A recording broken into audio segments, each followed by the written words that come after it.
So there are secret shortcuts in successful agile coaching. They are something that technical in nature. In holistic view about agile, in today's session, our speaker, whose goal is to transform good teams into absolute winners, is going to show us how to bring back agile to its technical roots. Yeah? Please welcome Mr. Christian Hujer on his talk, Hacking Agile Using DevOps and Craft. Thank you for the introduction. And so let's go to the first slide. Some of you have seen it, there's a survey going on. I'm going to show the QR code a bit later again. But let's start with the talk. So the title is Hacking Agile with DevOps and Craft. But continuous integration, right, the first time we were talking about it. And why are we talking about craft? Because people didn't understand technical excellence from the Agile Manifesto properly. Okay, so let's dive into the actual talk. So that's a typical disclaimer. These are all my views. Despite that these are going to be my views, thanks a lot to PAUC and the entire team of scale-up consultants for organizing and arranging this conference. And taking me again, despite that I always have to put the second disclaimer, which is this one. I hope I'm going to make you think during the talk. Who of you is using Scrum? Hands up. Who of you is using extreme programming? Hands up. And that's a pity, and I want to talk about that. So, content summary of my talk is going to be Scrum sucks. And also, Scrum sucks. And Scrum sucks. And Scrum sucks. Can you guess point 14? Point 15? No, PowerPoint sucks. Okay, that's it. Questions?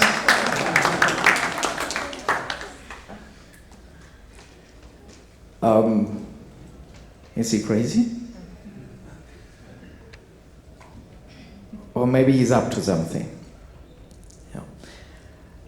In case you haven't filled the survey yet, now is the time to just quickly get your phone running and start the survey if you like. Yeah, that's obviously not mandatory. I'm going to look into the survey results at the end of the talk. We're going to look at those together. And I have a question for you. Who are these two people? Who knows the person on the left? Hands up. Albert Einstein. Who is the person on the right? Who already knew the person on the right? Hands up, please. And that's a pity, because everyone in this room should actually know this person. This person, Robert C. Martin, is the person who invited to the famous Snowbird meeting at which the Agile Manifesto was written. It's a pity that only so few people know him. This is a quick overview over the original signatories and authors of the Agile Manifesto and the processes that they use and whether they have coding experience or not. I couldn't find it out about everyone, so for those for whom I didn't figure it out, there's a question mark.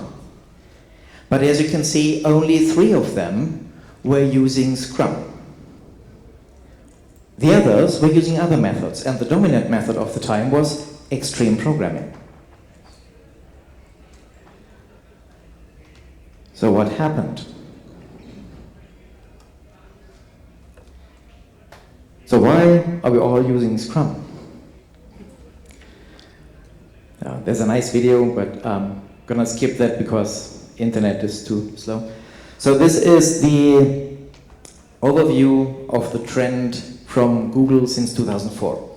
Sadly, Google doesn't have any older historical data, so we can't start at 1999 or something like that. But as you can see, in 2004, maybe until 2005, extreme programming was a more popular term to be searched on Google than Scrum. What has changed? It's the certification program. Who of you is certified in Scrum? Almost everyone. And I think certification is harmful. And I'll tell you why. When you're getting certified in Scrum, it creates a false narrative that now you know everything you need to know about Agile. Let me ask you a few questions. In your Scrum training, were you taught about test-driven development? Were you taught about continuous integration? Were you taught about pair programming? Were you taught about any technical practice related to software development? Probably not. And that is pure ignorance towards the Agile Manifesto. We're going to look at that. What does the Agile Manifesto say? We are uncovering better ways to develop software. It's about software. About writing software. So how can an Agile method become successful when it doesn't talk about software development? That's the certification program. As people like to get certified. Yeah? Who in this room is a software developer? Hands up. That's about a fifth of the room. And I'm happy that it's better than last year. Now we're going to come to that. Who are the people who are interested in Agile today? It's managers, project managers, and I think it's good that they are interested in Agile. But I fear we have made software developers lose the interest in Agile. And that's not good. Let's do a quick overview of the principles. Yeah, we have continuous delivery, we have welcoming change, we have delivering frequently with weeks to months. I don't agree with that because that's 20 years old now. I would rather say hours to days. Then business people and developers must work together daily throughout the project. That's, by the way, what DevOps means. It doesn't mean anything else, if you look at it. We're going to look at that in detail. Building projects around motivated individuals, face-to-face communication, working software is the primary progress, sustainable pace, continuous attention to technical excellence and good design. Where is that in Scrum? Scrum is sadly void of that. Another question, who of you has read the Scrum Guide? Hands up. That's actually making me happy. But what I don't like about the Scrum Guide, I don't know how you felt when reading it, I think the Scrum Guide actually has a few hidden treasures, but you really have to dig for them. For example, the Scrum Guide says about this progress that you should add tests, which implies that you have a test suite that you build up, that is automated, and that you can use for regression testing. But I can tell you that I've worked with a lot of Scrum teams that still do most of their testing work manually. And that's also a pity. It's a waste of resources. And actually, if you're a Scrum team and you're testing manually, you're not really a Scrum team. You can't be.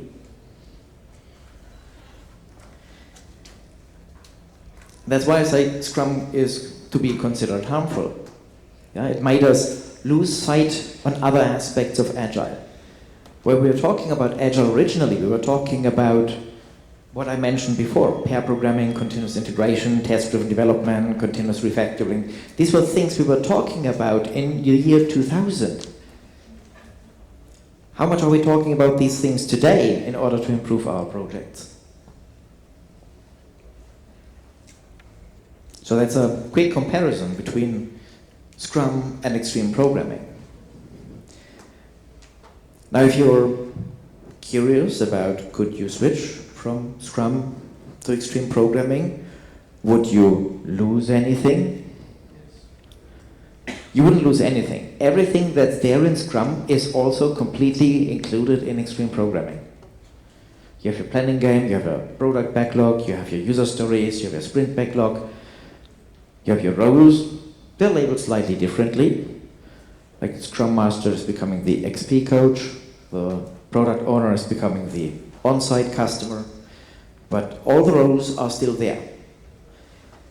There's just a key difference between the Scrum Master and the XP coach. According to the Scrum Alliance, is the Scrum Master responsible for technical excellence? Not really. Yeah? But the XP coach is responsible for technical excellence. Who introduced Scrum in your organization? Was it the developers?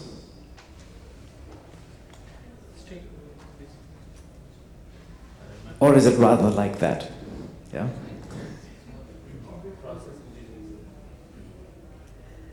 So, if we are telling a development team, you now must use Scrum, aren't we already violating one of the principles of Agile, like self-organizing? Shouldn't it be better that the development team discovers that Agile is something that is beneficial for them and then comes up with an intrinsic motivation and says, we are interested in that, show us more, teach us. How good are we going to be as coaches if we are not speaking the same language as they do? How good are we going to be as coaches if we can't tell them what they have to fix in their daily work in order to become more agile, if all we do is being a secretary for ceremonies, inviting to meetings and moving Jira tickets around? Yeah, Scrum or Agile should be so much more than that. So that's what I tweeted tonight during the preparation. I know it's quite provocative, but that's what I want to make. I want to make you think about things. Maybe it's time to burn the Scrum certificate and think a bit outside the box, because that's what happens with a certificate. It puts you in that box of what you learned for the certification, and it narrows your scope on that, and you forget everything else.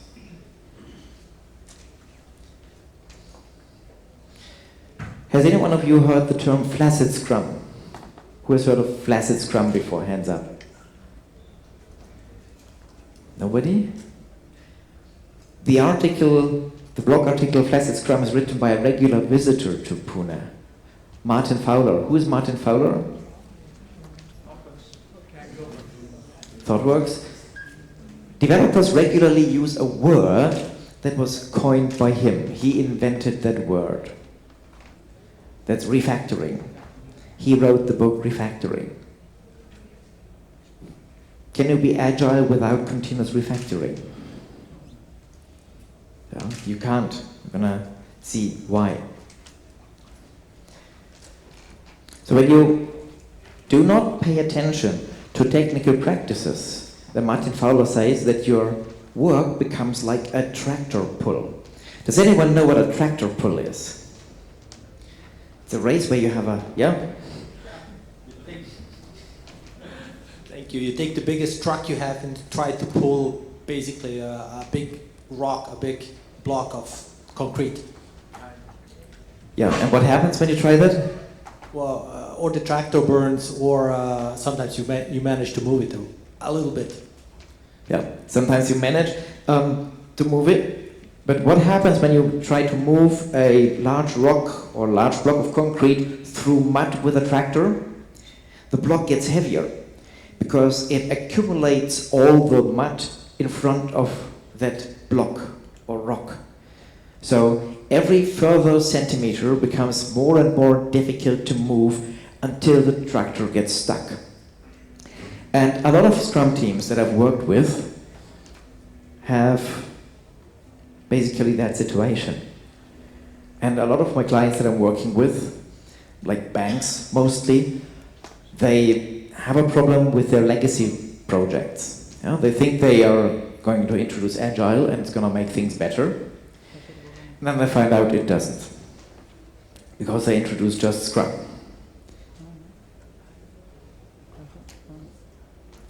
Let's look at feedback. Maybe at least Scrum has good feedback because it speaks about inspect and adapt. That's the mantra of Scrum. Or has it? This is the feedback loops that Scrum has. We have the daily stand-up meeting, we have the acceptance, like user story done, next user story. And we have an iteration loop with the planning meeting to set it up and the review meeting to review what has been done and the retrospective to see have we done it the right way. That's the feedback loops from extreme programming. As you can see, so much more feedback. And as I hope we can all agree, Agile is a lot about feedback. So the feedback loops of extreme programming are much more well thought out. You see that we have pair programming. That's a discipline that is not only in extreme programming, but also in software craft. If you, for example, look at code retreats, they're always run in pair programming. Or if you look at unit testing, it's actually test-driven development. Test-driven development works best in pairs. There's a method called ping pong for test-driven development, where the first developer writes the test, the next developer, second developer writes the production code, and the next test, and then again back to the first developer, writing the production code, and the next test, back and forth. And we have pair negotiation, which means that extreme programming actively contributes to reducing the bus or truck factor. It's a funny but quite gory word. What does it mean, bus factor? It means the impact on your project in case one of your team members gets run over by a bus. And a truly agile team does not become incapacitated by just a team member being absent. There should always be at least two people in the team that can do stuff. How do you ensure that that's the case? Or another question, how do you ensure that people are very well onboarded onto your project? Pair programming.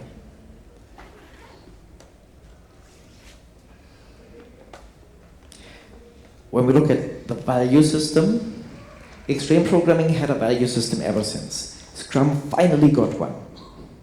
But it took a long time until Scrum finally got its value system.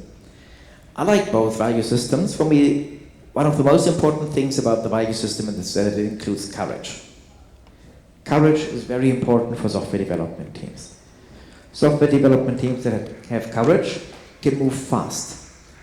Software development teams that have fear will automatically move slowly. Courage is very important. And I'm not concerned that feedback is not a value of Scrum, because it actually is. It's just higher up. It's inspect and adapt as a mantra. Just I'm concerned about the consequence. I don't see a lot of feedback, as I already shown in the Scrum process. That's my favorite Star Trek quote, a Star Wars quote. I know I'm going to be shot on the internet now for confusing those two.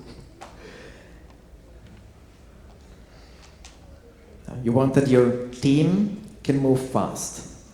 It's not about actually delivering software faster. Agile is not about faster. That's a confusion. Agile is about better. Sometimes faster is better, but also sometimes the same speed, but doing the right thing, more right than before, can be better. Or sometimes more quality than before can be better. What is better depends on the situation of the team. And every team has a different situation. So what can we do with our teams to remove fear?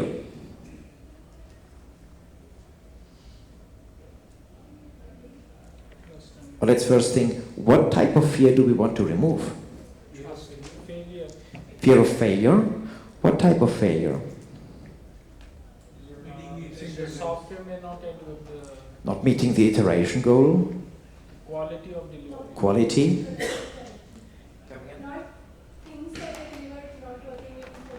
Yeah, that things are not working in production. Yeah, that's a fear.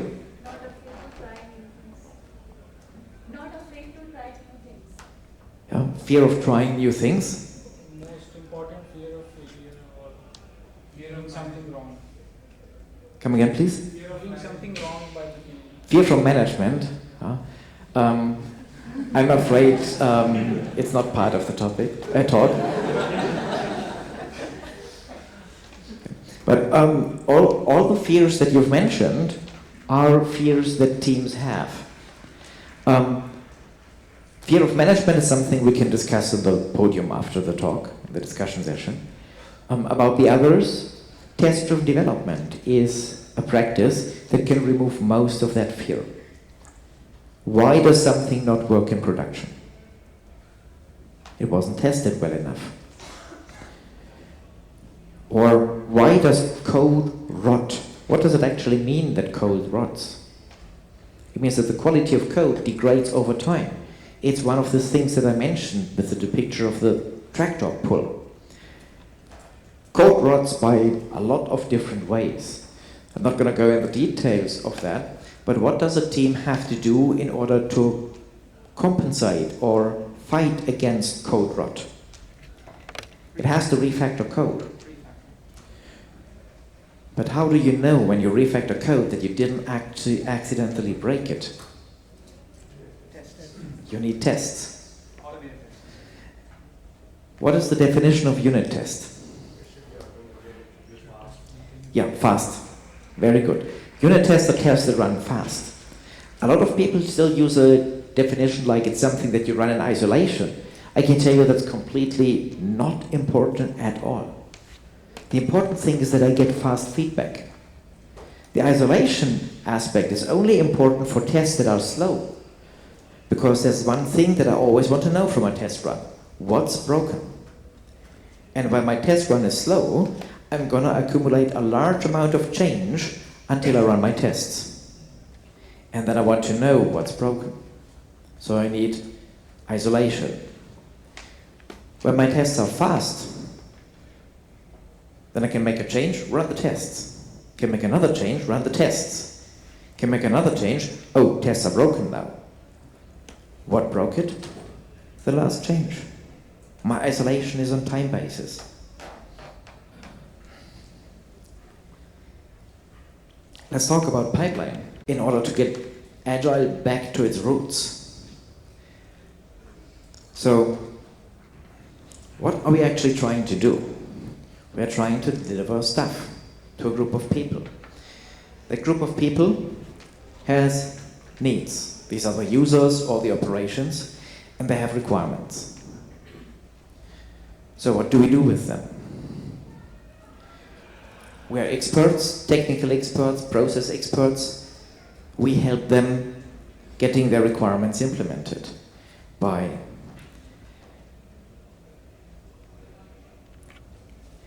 ideation. So we have to help them understanding the requirements, because often users know that they need something that they have to improve, but they need someone who can take a structured approach in helping them understanding what they actually need by asking the right questions.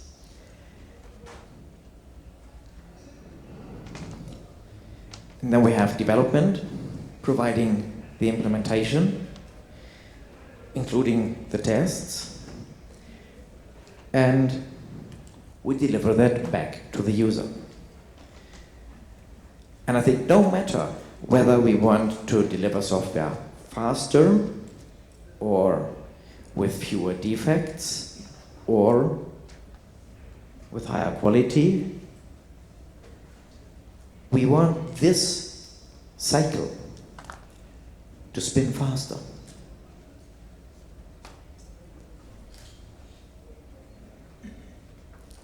How often did we deliver software in 1995? It's a linear model. Was months or years? Yeah. Partially that was justified by the distribution chain. How did we buy software in 1995? We went to a shop and bought a box, a cardboard box. And what was inside the box? Floppy disks or a CD-ROM and a book. What logistics is behind that? And how often can you update that shelf?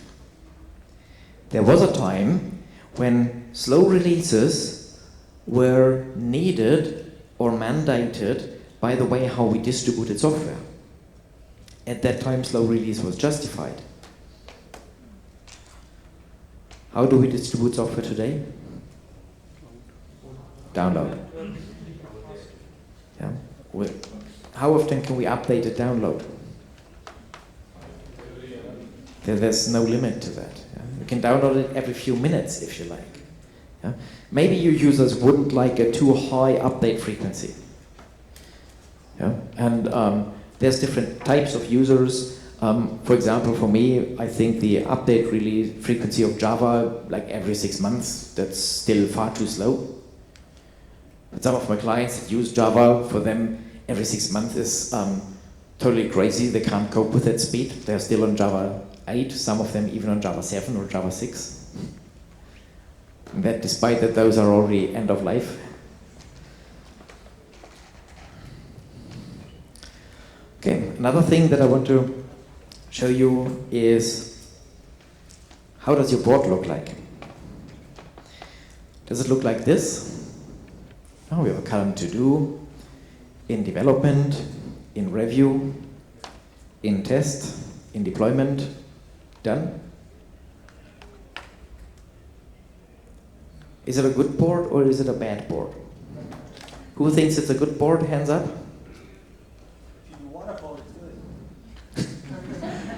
Yep, for waterfall it's good. It exposes that you're actually still having a mini waterfall in your project. It exposes process smells. But a lot of teams that I'm working with, they have a separate column in test. What does that actually mean if you have a separate column in test? Not done. It means that a developer is unable to finish off the story. It means that a developer is unable to run the tests on their machine. It means that the waterfall is still active and that the waterfall still hasn't been flipped on its head. Because one of the things that you can try doing in order to become more agile is you take the waterfall and just turn it upside down. You start with deployment, and then you do testing, and then you do the development, and then you look at the requirements. Of course, that doesn't work with everything. Yeah? But the attempt of doing so will have an impact on your process that gets you there. That's how the board should look like. To do in progress done. Every further column that you have on the board, or that you try to hide from the board, but it's still there. Yeah? Some still things that we hide are still there. Every further column that you have, or every additional state that you have, means that there's a potential to become more agile. Now let me quickly talk about test departments. Who of you works in an organization where there still is a separate test department? Hands up. Okay, so who of those that have been raising the hand are a Scrum Master or Agile Coach or something like that? Hands up. It's more than half of them. I have homework for you to do. Get rid of that test department. Not the personnel, but the org structure. The test department means that you have a matrix organization, that you have functional units in your organization, and these functional units, they have a very bad side effect. on your project. These functional units mean that your team is not fully cross-functional and that your people can't be cross-functional. And then your testers don't collaborate with your developers. You might even have a KPI for the test department, like number of defects found. And that's a very silly KPI to have. Because it requires that developers make mistakes in order for testers to get the bonus at the end of the year. That's obviously a rubbish KPI. It also means that developers and testers are not sitting in the same boat. It should be number of defects prevented, but how do you measure that? So all you can do is number of defects in production as an inversive KPI. And that makes sense. And then developers and testers sit in the same boat. But there's more to that. But let me first talk about the two values of software. Who has heard of the two values of software as a model? Only one. Yeah, and you don't count. You're working with me. So, it's a model that's coming from Robert C. Martin, and I like it very much. The secondary value of software is its behavior, that it does what the current users currently need without any bugs, crashes, or delays. And that's of course important. Yeah? That's what's expected from us, that we deliver that to our users. But there's a problem, in quotes, with that. The users change over time, their needs change over time. They add more requirements. Our software has to deal with that. And that leads us to the primary value of software. The primary value of software is the softness of its structure, that it can accommodate this ongoing need for change. Without that, how are you going to be agile?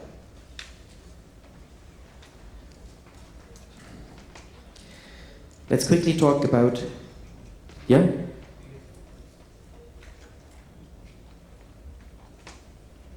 If you just want to see the slides, they're going to be published. Don't worry about it. You don't need to click pictures of the slides. They're going to be published. So I'm going to quickly walk you through the design smells. One of them is rigidity. Code is hard to change, a lot of effort to change. And that's caused by coupling. Coupling is dependency that propagates change. Fragility. We're talking about agile architecture now. Fragility. A developer makes a change and something in the code breaks. How does that happen? Coupling. It causes risk. Immobility. You've developed login for your shop, and now you have to develop a forum, and you can't reuse login because it's too tightly coupled with the rest of the code.